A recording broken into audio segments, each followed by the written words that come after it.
आउ यात्रा मंचरे शुणा मिलबनी तांको संलाप तांको अभिनय देखि आउ ताली मारिबेनी दर्शक कहीं आरो पारी रे यात्रा जगतर चर्चित अभिनेता तथा निर्देशक देवी रथ तारापुर अपेरा सह ईस्टर्न रेड ब्लू भली केतेक यात्रा पार्टी रे दीर्घ वर्ष धरी अभिनय करि आसुथबा एही अभिनेतांको वियोग यात्रा जगतरे शून्यस्थान सृष्टि करिछि।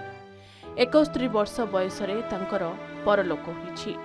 जगतसिंहपुर जिला पारादीपगढ़ रे जन्मित श्री रथ कार्तिक पूर्णिमा तिथि रे भोर 4:30 5टा मध्यरे शेष निश्वास त्याग करिसंती। तबे दीर्घ 50 वर्ष धरी यात्रा जगत रे से सक्रिय थिले। 2 वर्ष हेब स्वास्थ्यगत समस्या कारणरू से अपेरारू विरति नै घरे रहुथिले। हेले कुहा जाउछि जे अत्यधिक डीजे साउंड जोगु तांकर हृदघातरे प्राण चली जाइछि बोली। कार्तिक पूर्णिमा कारणरू 2-3टी डीजे गाड़ी परस्पर मध्यरे प्रतियोगिता करी एते मात्रा रे उच्च साउंड देइथिले जे जने भलो लोकर भी छाती कौन हो जीवो। तेबे ई डीजे साउंड कारणरू सोइथिबा अवस्था रे ही तांकर जीवन चली जाइछि।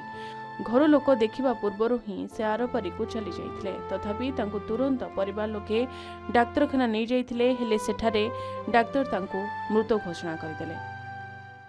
हाँ डीजे जोगु एमती हेछि थिला श्वास थला हार्ट थला डीजे जोगु एमती हेला कहउचंते आ तांकर यात्रा जगत रे बहुत ना तारपुर यात्रा हम ननंदकर यात्रा से सिटी रही कि हीरो सब होथले बहुत यात्रा से करती जो यात्रा जाने जे देखी थबे से केबे हेले भूली परिबानी से यात्रा तांकर एते बढ़िया यात्रा।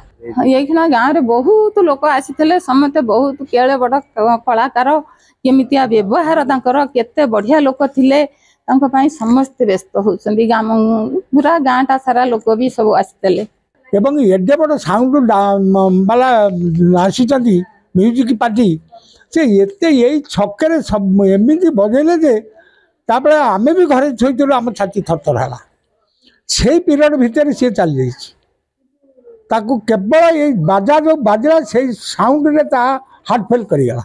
यात्रा जगत पई से गोटे अमूल्य संपद थिला। एपरी केही आर्टिस्ट बाहर नांती तार रोल कला बली कि केही एपर्यंत सेमिति डायरेक्शन भी दउनांती। कहबाकू चाहिबो जे तांको वियोग रे यात्रा जगत रे शोकर छाया खेली जाइछि। यात्रा जगतर बापा तथा चरित्र अभिनेता भाबे से बेस प्रशंसा साउंटी थिले।